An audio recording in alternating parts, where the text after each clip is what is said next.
Selam dostlar, çok güzel bir günde yine beraberiz. Selamlar. Bugün tarihi Yarımada'yı karış karış gezeceğiz. Bu böyle bir seri yapacağız. Seri bir video olacak. Size böyle 4-5 bölüm şeklinde vereceğiz. Hatta geceye kalırsak böyle İstiklal Caddesi vesairede belki bir gece çekimi, ona da ayrı bir bölüm yapmak istiyoruz. Bayağı bir yer gezeceğiz. Sultanahmet'i gezeceğiz. Mısır Çarşısı, Kapalı Çarşı, Topkapı Sarayı, Arkeoloji Müzesi. Yani daha sayamadığım bir sürü yer. Böyle tatlıcılar olsun, balıkçılar olsun. Hepsi güzel güzel yerler çekeceğiz. Yalnız bu video kalabalık içerecek çünkü bugün hava çok güzel. Güzel bir güneş var ve her yerde insan olacak muhtemelen. Evet, o zaman biz gidiyoruz.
Evet arkadaşlar, Eminönü'ne geldik.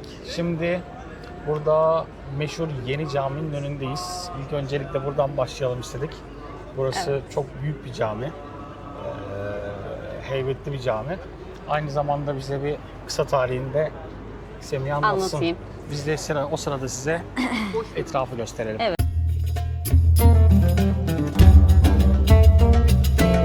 Evet, işte şöyle gösterelim. Bu arada aynı zamanda namaz vakti olduğu için insanlar da burada. Evet, çok şey yapmadan. Ben size anlatayım kısaca. Şöyleymiş, Yeni Cami diğer adıyla Valide Sultan Camii'ymiş. Bu arada şu anda neredeyiz? Eminönü'ndeyiz, onu da tekrar söyleyeyim. Ve yapımına 1597'de 3. Murad'ın eşi Safiye Sultan tarafından başlanmış bu camiye. İnşaatı uzun sürdükten sonra ise diyor 1663 yılında ise 4. Mehmet'in annesi Turan Hatice Sultan tarafından da tamamlanmış. Yani böyle bir yarım kalmış vesaire, sonra tekrar tamamlamışlar. Ve Osmanlı klasik mimarisinin zarif örneklerinden biridir diyor. Ve tabii ki yanında da oraya da gideceğiz birazdan, Mısır Çarşısı bulunuyor. Yani onunla yan yanalar. Bitişikler miydi? Yan yanalar değil mi? Ama çok güzel. Yani böyle ya İstanbul'u işte gezmek isteyen, genelde zaten turistler buraya çok fazla geliyorlar. Çok güzel bir cami, kocaman bir cami yani. Ve zaten tarihi bir cami olduğu için de çok daha etkileyici görünüyor. Aynı zamanda bunun içerisinde yaptıranların da türbeleri, isimleri gelmiyor şimdi aklıma, Semih sen söyledin.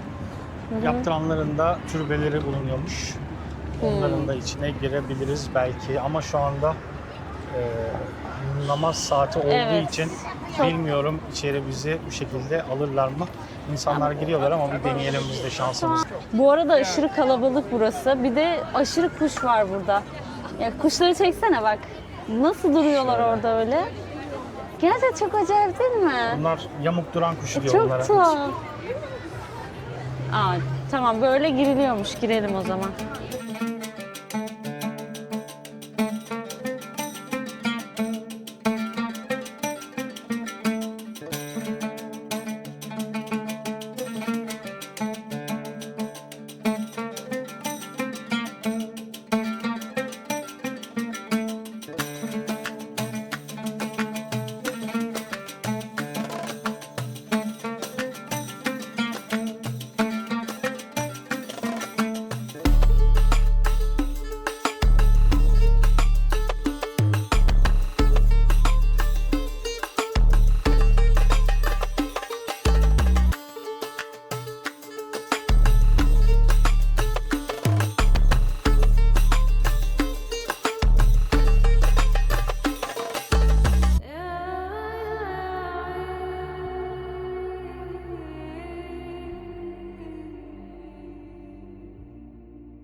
Evet ve En Mısır kalabalık Çarşısı'nın yere geldik. önüne çıktık buradan. Bu arada ben burada bir şey söylemek istiyorum. Burada önceden hala var mı bilmiyorum ama şuraların içinde kuş filan satılıyor. Böyle Şurada, papağanlar. evet. Değil mi? Hala var mıdır? Oraya bir geçsene. Sanırım Gezelim orada mi? hala yok, onları kaldırdılar. Bir bakalım. Aslında kaldırıldığına seviniyorum bu arada. Hayvan satışı yasaklanmış olması güzel. Çünkü iyi şartlarda, gerçekten iyi şartlarda değildi o hayvanlar. Sevindim ama yine de varsa bir bakalım mı? Yok, olmadığını Olmadığına biliyorum. emin misin? Ya hava o kadar güzel ki bu arada Bugün anlatamam size. gerçekten Mont giydim ben aşırı çünkü iyi bir hava rüzgar var. var biraz. Evet, aşırı iyi bir hava var. Şu anda Mısır Çarşısı'na gireceğiz. Burada tomurcuk falan bir şeyler, bitkiler falan var. Her türlü Şöyle. şey var yani burada.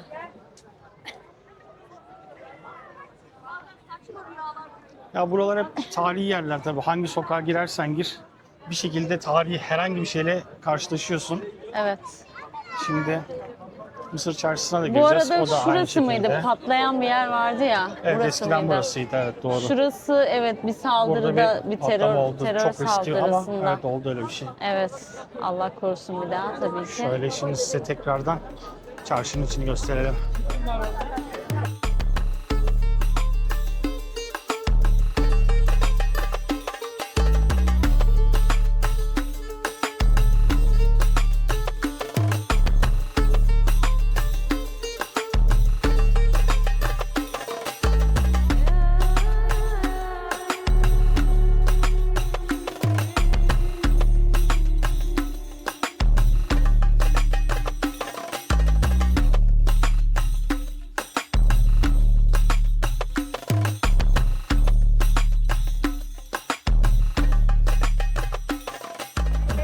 Şimdi burada eskiden beri, hatta çok eskiden beri bir kullanılan, aktif kullanılan bir pazar olduğu için tabii buranın da bir tarihi var. Gene Semiha'dan böyle kısa bir Evet, tarihini dinleyelim. evet. Çok bilgili olan benden.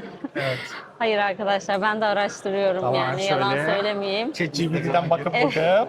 Ama ne yapayım çok iyi biliyor. Şimdi şöyle ki zaten Eminönü'nde olduğunu biliyoruz. Yeni caminin hemen yanında yer alıyor. Onu da biliyoruz. Yapım yılı da 1660'mış. Bunu bilgi belki işinize yarar mı bilmiyorum. Yaptıran yine bak buraya da yine Turan Hatice Sultan yaptırmış aynı şekilde. Amacı ise diyor ki amacı da çok bak Yeni caminin giderlerine gelir sağlamak için yapılmış aslında. Çok mantıklı düşünülmüş değil mi? O zaman Evet. bile ticaret kafası. Ve özelliği de buranın baharat, lokum, kuru yemiş ve aktar ürünleriyle ünlüymüş. Gerçekten de her tarafta bu arada zaten girişte bir koku yani bu kokularla burnunuz doluyor yani. Yani keşke böyle kameradan koku da alıyor Evet ya olabilseniz. gerçekten keşke böyle bir özellik olsa da. Ama şu an her taraf baharat kokuyor. Ya insan da çok ya mesela insanların kokuları da birbirine giriyor bence. Ne alaka canım? Hayır parfüm kokularından bahsediyorum ben. Yine de hiç alakası yok. Burası bayağı Ama tabii baharat kokuyor. kokusu her şeyi bastırıyor bu arada. Bu arada neden buranın adı Mısır Çarşısı'ymış? Osmanlı döneminde Mısır'dan gelen baharatların burada satılmasından dolayı buraya Mısır Çarşısı demişler. Yani kısacası tarih, koku ve lezzetin iç içe geçtiği İstanbul'un en eski çarşılarından biri olarak geçiyor burası. Bu arada buraya İyiymiş. yani defalarca gelseniz de 100.000 kere de gelseniz hep gelmek istersiniz değil mi? Yani Her şöyle zaman gelmek istiyor insan çünkü güzel yani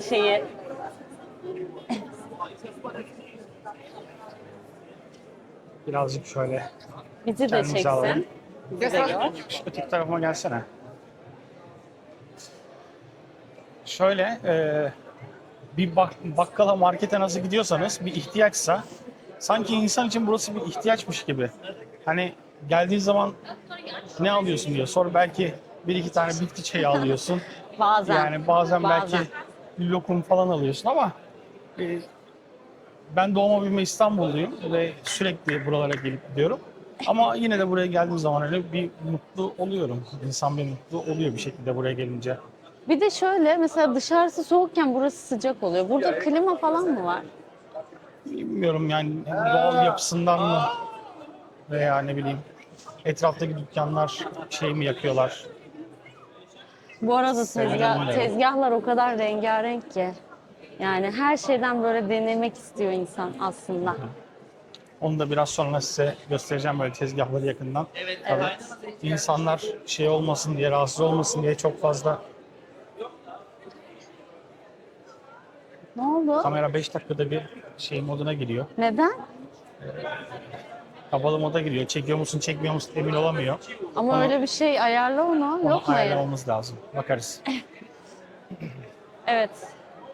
Tezgahları da göstereceğiz. Tezgahları da birazdan göstereceğim. Yani insanları çok fazla rahatsız etmemek adına böyle içlerine girmemeye çalışıyorum. Ay baksana çok güzel bir dükkanmış. Baksana göstersene Birazdan şöyle. dönerken göstereceğim bütün Evet dükkanları. doğru. Şimdi o zaman biraz da etrafı izleyin. Biz susalım. Hadi Evet. bakalım.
Şu anda Mısır Çarşısı'nın arka tarafındaki çıkışındayız. Burası Tahtakale diye geçiyor. Gene baharatçılar var ve bir sürü böyle ahşap, ıvır zıvır, ıbık kıbık ne ararsanız saçma sapan her şeyi bulabileceğiniz yer burası. Şu an bir kalabalığa girdik. Aşırı burada kalabalık. hep böyle Siz ama. böyle Hiç boş olduğu zaman olmadı. Normalde buraya gezmeyecektik, girmeyecektik ama böyle bir Öyle bir içimden geldi. Aslında bu yoktu. Bu yoktu. Anasını satayım, içimden geldi. üstünkörü görün istedik. Şimdi gene ufaktan bir çekim yapıyorum. Daha sonrasında tekrar konuşalım.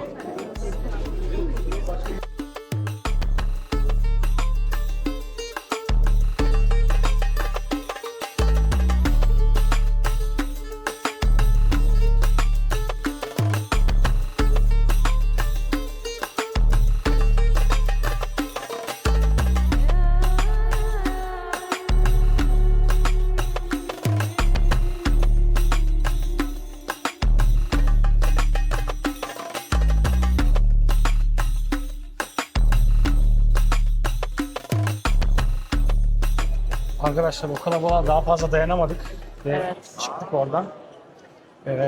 Şimdi Mısır Çarşısı ve Yeni Cami turumuzu burada bitiriyoruz. Like atmayı, abone olmayı ihmal etmeyin. Şimdi biz diğer bölümleri çekmeye gidiyoruz. Zilinizi açmayı unutmayın. Çünkü bir sonraki videolarımızdan haberdar olun. Evet. Bir şey diyor musun? Görüşürüz. Gezmeye devam. Hadi bay bay.